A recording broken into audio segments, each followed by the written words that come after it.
بسم اللہ الرحمن الرحیم۔ السلام علیکم۔ کبھی کبھی ہم کسی کو حد سے زیادہ غلط سمجھ لیتے ہیں کیونکہ ہم جو سامنے دیکھ رہے ہوتے ہیں ہمیں بس وہی حقیقت لگ رہا ہوتا ہے، اور کبھی کبھی آنکھوں دیکھا بھی سچ نہیں ہوتا۔ یہ زندگی بہت عجیب ہے، اس میں سچا اکثر چھپا ہی رہتا ہے۔ کبھی جو نظر آ رہا ہو وہ حقیقت نہیں ہوتی، کبھی جو کہا جا رہا ہو اس کا بھی سچ سے کوئی لینا دینا نہیں ہوتا۔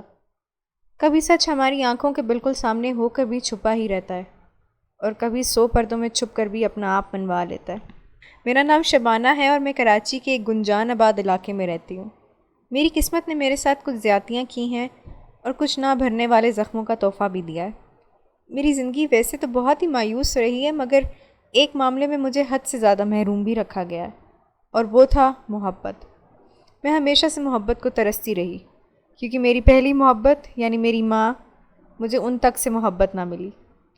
میں تو یہ بھی نہیں کہہ سکتی کہ میری ماں کو مجھ سے محبت نہیں تھی، کیونکہ ہر سننے والا یہی کہتا ہے کہ ماں محبت ستایا نہ جدائی، مگر اس کو اپنی اولاد سے ہمیشہ محبت ہوتی ہے۔ اور میرے معاملے میں بھی شاید ایسا ہی ہوا کہ اماں نے مجھ سے کبھی محبت نہیں جتائی، اور کبھی پاس بٹھا کے یہ نہیں بتایا کہ تم سے محبت ہے۔ مجھے یہی لگا کہ اماں کو مجھ سے محبت نہیں ہے۔ آخر اس کی وجہ کیا تھی؟ اس کی صاف اور واضح وجہ یہی تھی کہ اماں کی شادی فرسودہ رسم و رواج ہی نہیں، انہی سوچوں کے گرد گھومتے خاندان میں ماں کی شادی ہو گئی۔ ان کے گھر کا ماحول پرانے زمانے جیسا ہی تھا، جہاں گھر کی ناؤ گھر کی بڑی بوڑھی عورتوں کے ہاتھ میں تھی۔ گھر کا فیصلہ کرنے کا اختیار ان کے پاس تھا، اور وہ کسی کو بھی جواب نہیں دیتی تھیں، جبکہ ہر کوئی اپنے چھوٹے سے چھوٹے عمل کے لیے ان کو جواب دیتا تھا، اور وہ اپنے بڑے سے بڑے عمل کے لیے بھی کسی کو جواب نہیں دیتی تھیں۔ گھر کا ماحول بہت ہی عجیب تھا۔ وہ گھر کے بڑے سے بڑے فیصلے کر لیتی، بلکہ اپنی بہوؤں کی زندگی کے فیصلے بھی وہ کر لیتی، اور کسی دوسرے سے مشورہ کرنا بھی ضروری نہ سمجھتی۔ سب سے بڑا ستم یہ تھا کہ کوئی بھی ان کے فیصلوں کو چیلنج نہیں کر سکتا تھا۔ وہ جو بھی فیصلہ کرتے، کوئی اس بات کی طرف نہیں جاتا تھا کہ وہ فیصلہ درست کر رہی ہیں یا غلط، بس سب کا یہی کام تھا کہ اس سلسلے پر عمل کیسے کرنا ہے۔ کسی کی اتنی ہمت اور جرأت نہیں ہوتی تھی کہ کوئی بھی ان کے فیصلے سے انحراف کر سکے۔ اول تو وہ کسی کی رائے مانگتی ہی نہیں تھیں، اور اگر کوئی رائے دے بھی دیتا تو اس کو یوں نظر انداز کیا جاتا جیسے وہ موجود ہی نہ ہو۔ سب نے اس گھر کے نظام کو بدلنے کی کوشش کی، مگر یہ ممکن نہ ہوا، کیونکہ گھر کی کنجیاں جن کے ہاتھوں میں دی گئی تھیں ان کو بس حکومت کرنے کا شوق تھا۔ ان کو اس بات سے کوئی فرق نہیں پڑتا تھا کہ فیصلہ ٹھیک ہے یا غلط، کسی کے حق میں بہتر ہے یا نہیں۔ ان کو بس اس بات کا زام تھا کہ ان کا فیصلہ ہر حال میں مانا جا رہا ہے۔ میری اماں سب سے بڑی بہو تھیں، تو سب سے زیادہ پسنا بھی ان کے مقدر میں ہی آیا تھا۔ ان سے جتنا ہو سکا تھا انہوں نے اس گھر کے لیے کیا، بہت سی قربانیاں دیں، اور دکھ تو یہ ہے کہ ان کی کسی قربانی کی قدر نہ کی گئی، بلکہ یہی توقع رکھی گئی کہ قربانی دینے کا حق صرف ان کے پاس ہے۔ یہ اکٹھے رہنے والوں میں ہوتا ہے کہ اگر کوئی ایک شخص قربانی دے رہا ہے تو ہر بار قربانی دینے کی توقع اسی سے رکھی جاتی ہے، مگر اس کی اس قربانی کو کسی حد تک میں نہیں لایا جاتا، بلکہ یہی سمجھا جاتا ہے اور اس کو یہ بھی باور کروایا جاتا ہے کہ تم نے اپنا فرض پورا کیا ہے۔ ایسے لوگ اپنی شخصیت کو کھو دیتے ہیں، اور دوسروں کے حکم کی تعمیل پر سر خم کرتے ہوئے یہ بھول جاتے ہیں کہ وہ خود کیا تھے۔ وہ اس دوڑ میں ان بڑوں سے اپروول پانے کے چکروں میں اپنی اولاد تک کو بھول جاتے ہیں، اور ان کو بس وہی صحیح نظر آتا ہے جو گھر کے بڑے لوگ کہتے ہیں۔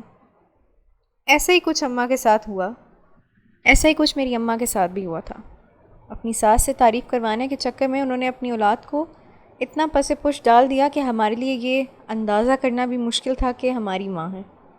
ان کے نزدیک اگر کچھ اہم تھا تو وہ ان کی ساس تھیں، مگر وہ ایسی ستمگر ساس تھیں کہ انہوں نے کبھی بھی اماں کی کسی قربانی کو تسلیم نہیں کیا، اور نہ ہی کبھی ان کی تعریف کی، جبکہ دوسری جانب تو اماں کی زندگی کا جیسے واحد مقصد ہی یہ بن گیا تھا کہ بس اپنی ساس کی نظروں میں مقام اونچا کرنا ہے، جبکہ دوسری بہنوں نے ساس کو ان کی حد میں رکھا ہوا تھا، اور کبھی بھی اپنی ذاتی زندگی میں ان کو دخل دینے کی اجازت نہیں دی تھی۔ اماں کی ساس کا بھی بس انہی پر چلتا تھا، تو اپنی ساری حکومت کا شوق اماں پر ہی پورا کیا کرتی تھیں، اور اماں کی بھی یہ نادانی تھی جو ان کو سمجھ میں نہیں آتا تھا کہ کچھ لوگ آپ کی قدر کبھی نہیں کرتے، بے شک آپ ان کے لیے اپنا خون ہی کیوں نہ بہا دیں۔ جنہوں نے قدر کرنی ہو وہ آپ کی ایک ذرا سی قربانی کو بھی یاد رکھتے ہیں، اور جنہوں نے آپ کی قدر نہ کرنی ہو تو وہ آپ کی بڑی سے بڑی قربانی میں بھی کوئی نہ کوئی نقص ڈھونڈ لیا کرتے ہیں۔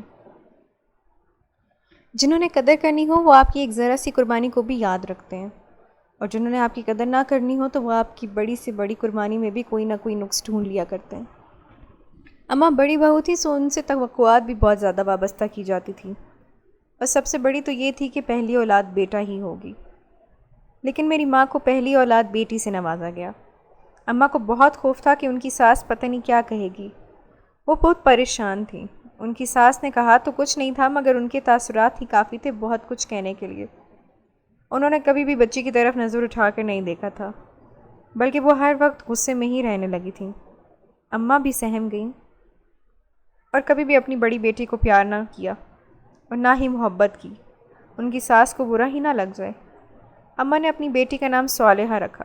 صالحہ باجی اماں کی پہلی اولاد تھیں، سو وہ ان کو عزیز تھیں، مگر اپنی ظالم ساس کے ڈر سے وہ کبھی بھی اپنی بیٹی کو پیار نہ کر سکیں، اور صالحہ باجی بھی ماں کے پیار سے محروم ہی رہیں۔ ان کی ساس کو کبھی ترس نہیں آیا تھا کہ ان کی اپنی 4 بیٹیاں تھیں، اور ان بیٹیوں کے بھی آگے بیٹیاں ہی تھیں، اور وہ سب میری اماں کی ساس کو بہت عزیز ہیں، مگر ہم لوگ آنکھوں میں کھٹکتی تھیں۔ اس کے بعد اماں کو 4 بیٹیوں سے نوازا گیا، اور ان کی ساس کا رویہ برے سے بدتر ہوتا چلا گیا۔ وہ اماں کو تانے مارتی، ان کی بے عزتی کرتی، اور ان کو مورد الزام ٹھہرایا کرتی تھیں، منحوس قرار دیا کرتی تھیں۔ اماں کو سمجھ میں نہیں آتا تھا کہ وہ کیا کریں، تو ان کو اپنی بیٹیوں سے ہی نفرت ہونے لگی کہ کاش ان کی جگہ کوئی ایک بیٹا ہی پیدا ہو جاتا تو کم از کم ان کے سسرال میں کوئی عزت تو رہ جاتی۔ انہوں نے اپنی بیٹی سے کبھی بھی محبت نہیں جتائی تھی، اور جب میں پیدا ہوئی تو گھر میں ہی نہیں بلکہ پورے خاندان میں بھی سوگ منایا گیا کہ 5ویں بھی بیٹی پیدا ہو گئی ہے، اور بیٹا ایک بھی نہیں ہے۔ اماں کی ذہنی حالت بھی کافی خراب ہو گئی تھی۔ ان کو بہت فکر تھی کہ کہیں ان کی ساس ان کو گھر سے ہی نہ نکال دیں، کہ انہوں نے 5 بیٹیاں پیدا کر دی ہیں، کیونکہ آپ بھی ان سے یوں نظر نہ آ رہے تھے کہ جیسے وہ یہ بیٹیاں جہیز میں لائی ہوں۔ ہم 5 بہنیں بچپن سے ہی رول دی گئی تھیں۔ ہمارے گھر میں سب سے زیادہ نظر انداز ہونے والی چیزوں میں ہم 5 بہنیں ہی تھیں، کسی کو بھی ہمارا احساس تک نہیں تھا۔ اور ہماری دادی تو ہمیں دیکھ کر یوں نحوست سے سر جھٹکا کرتی تھی کہ جیسے ہم نے اس گھر میں آنے کی ضد کی ہو۔ میرے پیدا ہونے کے چند سال بعد میرا بھائی پیدا ہوا، مگر اماں کی اہمیت پھر بھی اتنی ہی رہی۔ میرے پیدا ہونے کے چند سال بعد میرا بھائی پیدا ہوا مگر اماں کی اہمیت پھر بھی اتنی ہی رہی، کیونکہ اب ان کی ناشکری ساس کو یہ اعتراض تھا کہ 5 بیٹیوں کے بعد بیٹے کی کیا خاک خوشی منائی جائے۔ اب کی بار اماں ٹوٹ کر بکھر گئیں کہ آخر ان کی ساس کو سمجھ میں کیوں نہیں آتا تھا کہ ہر کام میں کوئی نہ کوئی بہتری ہوتی ہے۔ وقت تیزی سے گزرنے لگا، اور اماں کی سوچ پھر بھی نہ بدلی، اور نہ ہی ان کی ساس کی۔ اماں اپنی ساس کی نظروں میں مقام پانے کے لیے ہمیشہ کی طرح اپنی اولاد کو یوں نظر انداز کرنے لگیں کہ جیسے ان سے اماں کا کوئی رشتہ ہی نہ ہو۔ ہم سب بہن بھائی ماں کی محبت کو یوں ترستے تھے کہ جیسے ہمارے لیے دنیا میں باقی سب غیر ضروری ہو، جبکہ اماں کے لیے اپنی ساس کا اپروول ملنا ہر چیز سے زیادہ ضروری ہو گیا، بلکہ جیسے وہ تو ضد بن گئی۔ ہم سب کی اس گھر میں حیثیت کسی یتیم سے کم نہ تھی، مگر یہ دکھ اس لیے بھی زیادہ تھا کہ ہم لوگ والدین کے ہوتے ہوئے بھی یتیم تھیں۔ میرے چچا کی باقی بیٹیاں اس گھر میں حکومت کرتی تھیں، اور ہمارے ساتھ نوکروں والا سلوک روا رکھا جاتا تھا۔ یہ سب اس لیے ہو رہا تھا کیونکہ میری اماں نے اس گھر کو کبھی اپنا گھر ہی نہ سمجھا، بلکہ نوکروں کی طرح کام کرتی رہیں، ان کی غلط درست ہر بات پر سر تسلیم خم کرتی رہیں، تو ان کو بھی وہی اہمیت ملی، جبکہ میری چچیاں اپنی ساس کے خلاف کھڑی ہو گئیں، بلکہ غلط کو غلط کہا، تو ان کی اپنی اولاد کا مستقبل بھی محفوظ ہو گیا۔ میرے والدین نے کبھی اتنی ہمت نہ کی کہ وہ دادی سے کہتے کہ یہ غلط ہے اور ہمیں ہماری اولاد کا حق دیا جائے، جبکہ میری چچیاں بہت سمجھدار تھیں۔ انہوں نے کبھی بھی اپنی اولاد کو اور ان کے حقوق پر سمجھوتا نہیں کیا تھا، سو ان کی اولاد اب حکومت کر رہی تھی، جبکہ ہم بھی اسی گھر کی بیٹیاں تھیں اور ہماری اہمیت ٹکے کی بھی نہیں تھی۔ مجھے اپنے والدین سے اس بات کے لیے بہت شکوہ تھا۔ اماں سے میں شدید ناراض تھی کہ عورت جتنی بھی کمزور کیوں نہ ہو، مگر جب وہ ماں بنتی ہے تو وہ سب سے زیادہ مضبوط ہو جاتی ہے، جبکہ ہم 5 بہنیں تھیں، مگر پھر بھی اماں کبھی بھی مضبوط نہ بن سکیں۔ اور نہ ہی ہمارے حق کے لیے لڑ سکیں، بلکہ اسے صرف اپنی پرواہ تھی۔ اسے بس اس بات سے غرض تھی کہ کسی طرح اس کی ساس اس کی تعریف کر دے، اور اس کو جیسے ہی اس کے بعد کوئی زندگی کی تمام خوشیاں مل جائیں گی۔ میری چچا کی بیٹیاں ہمارے مقابلے میں خوبصورت تو کم تھیں، مگر ان کا نصیب ہم سب بہنوں سے زیادہ خوبصورت تھا۔ دادی اگر کبھی بھی ان کو کچھ کہنے کی کوشش کرتی تو میری چچیاں ان بیٹیوں کے آگے ڈھال بن کر کھڑی ہو جاتی اور کہتی کہ اگر ان کا کوئی قصور ہے تو آپ ان کو پیار سے سمجھا سکتی ہیں، مگر ان کو یوں ڈانٹنے کا حق تو میں نے کبھی خود کو بھی نہیں دیا، تو آپ کون ہوتی ہیں؟ اماں کی نظر میں چچی بہت نافرمان تھی، جبکہ ہم سب کی نظر میں چچی بہت سمجھدار اور بہادر تھی۔ انہوں نے اپنی بچیوں کی شخصیت کو کھونے نہیں دیا تھا، بلکہ کسی کو بھی یہ اختیار نہیں دیا تھا کہ کوئی ان کی بیٹیوں کی زندگی کے فیصلے کرتا پھرے۔ میں اپنی سب بہنوں میں سب سے زیادہ حساس تھی، تو مجھے باتیں بھی بہت محسوس ہوتی تھیں۔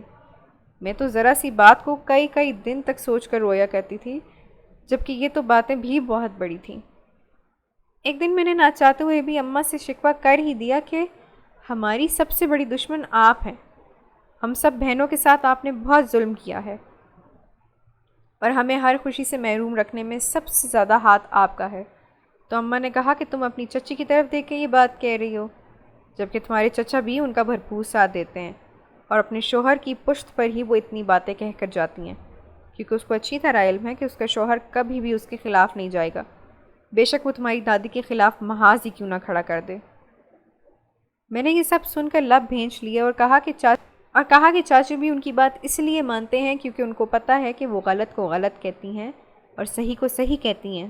ان کو پتہ ہے کہ وہ ان کی بیٹیوں کے مستقبل کے لیے فیصلے لے رہی ہیں، جس سے ان کا مستقبل محفوظ ہے۔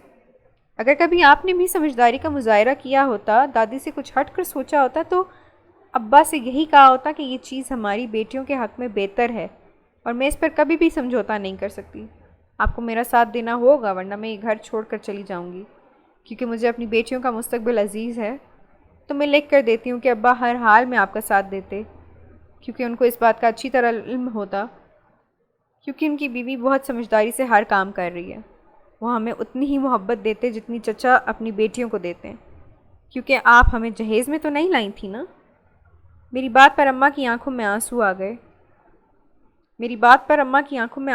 گئے۔ انہوں نے کہا کہ میں سچ کہوں تو شبانہ، کسی نے آج تک میری یوں آنکھیں کھولی ہی نہیں ہیں۔ میں نے تمہاری دادی کے لیے کیا کچھ نہیں کیا، مگر اس عورت نے کبھی بھی میری تعریف نہیں کی، نہ میری قدر کی، جبکہ تمہاری چچیوں نے کچھ خاص ان کے لیے نہیں کیا، مگر پھر بھی وہ ان کے آگے بولنے کی ہمت نہیں کر سکتی، کیونکہ ان کو علم ہے کہ اگر وہ غلط کو صحیح کہنے کی کوشش کریں گی تو تمہاری چچیاں ان کو کبھی معاف نہیں کریں گی۔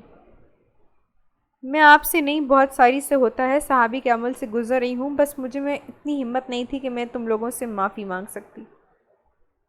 اماں کا رونا ہی ہم بہنوں کو بے بس کر رہا تھا، تو ہم نے ان سے کہہ دیا کہ کوئی بات نہیں، ہم آپ کی پوزیشن کو اچھی طرح سمجھ سکتے ہیں، اگر آپ ابھی ہمیں محبت دیں تو ہمارے لیے کافی ہوگا۔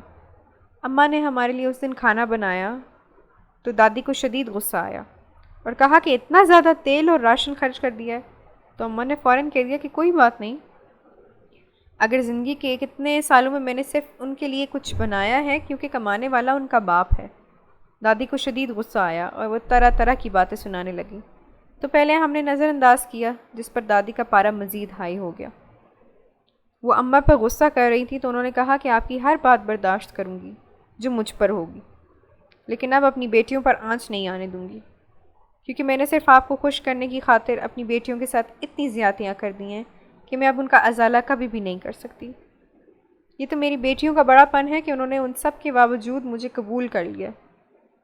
مجھے اس دن اماں کے بولنے کی بہت زیادہ خوشی ہوئی تھی۔ جب شام کو ابا گھر آئے تو دادی نے ان کے سامنے جا کر کہا کہ تمہاری بیوی نے مجھ سے بدتمیزی کی ہے۔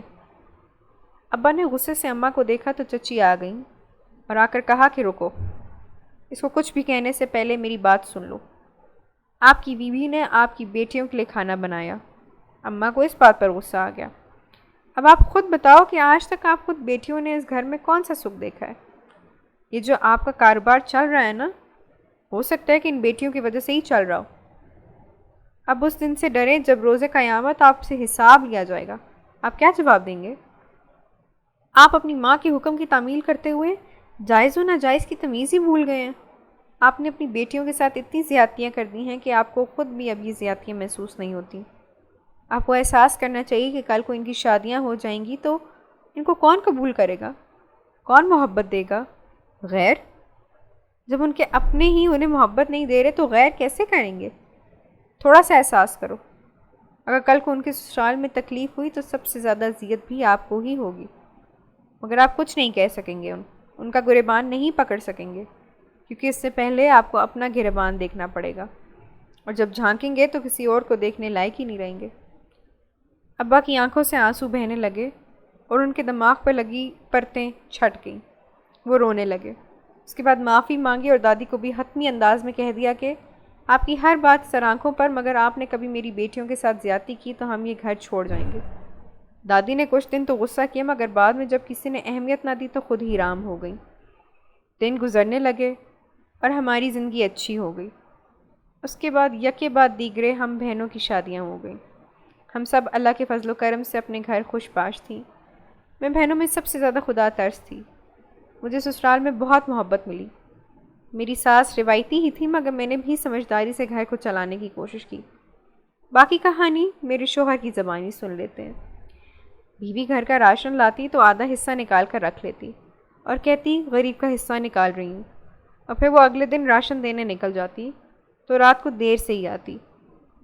میری بہن کہتی کہ بھابھی اپنے میکے میں گھر کا سامان دیتی ہیں۔ ایک دن میں نے بیوی کا پیچھا کیا، لیکن قیامت تب ٹوٹی جب میری بیوی ایک گھر میں گھس گئی۔ میں نے چھپ کر دیکھا تو وہاں ایک بوڑھی عورت تھی اور اس کے پاس کچھ بچے بیٹھے تھے۔ بوڑھی ماں کو اس نے کھانا بنا کر دیا، پھر ان کو کھلایا اور واپس آ گئی۔ اس کی روز کی یہی روٹین تھی۔ مجھے تجسس تھا تو ایک دن ناچاہ کبھی پوچھ لیا۔ پہلے تو وہ ڈر گئی، مگر پھر بتایا کہ وہ ایک بوڑھی عورت ہے، اس کے بیٹے اور بہو کا انتقال ہو گیا، اس کے پوتے پوتیاں ہیں اور ان کو کھانا پکا کر دینے والا کوئی بھی نہیں ہے۔ میں نے خود سے وعدہ کیا کہ ان کی کفالت میں کروں گی۔ میں گھر سے بچت کر کے یہ سب کرتی ہوں۔ آپ نے دیکھا ہے کہ آپ کا کاروبار کتنی ترقی کر رہا ہے، کیونکہ اللہ ہمیں 2 گنا زیادہ لوٹا رہا ہے۔ مجھے یہ سن کر بہت خوشی ہوئی۔ میں نے سوچا کہ کبھی کبھی ہمیں کچھ بظاہر غلط لگ رہا ہوتا ہے، مگر حقیقت بالکل برعکس ہوتی ہے۔ مجھے اپنی بیوی پر فخر محسوس ہوا۔ اگر آپ کو ہماری آج کی کہانی پسند آئی ہے تو اس ویڈیو کو لائک کریں اور زیادہ سے زیادہ شیئر کیجیے۔ اس طرح کی مزید اچھی اور سبق آموز کہانیاں سننے کے لیے ہمارے چینل کہانی بازار کو سبسکرائب کرنا نہ بھولیے گا۔ فی امان اللہ، اللہ حافظ۔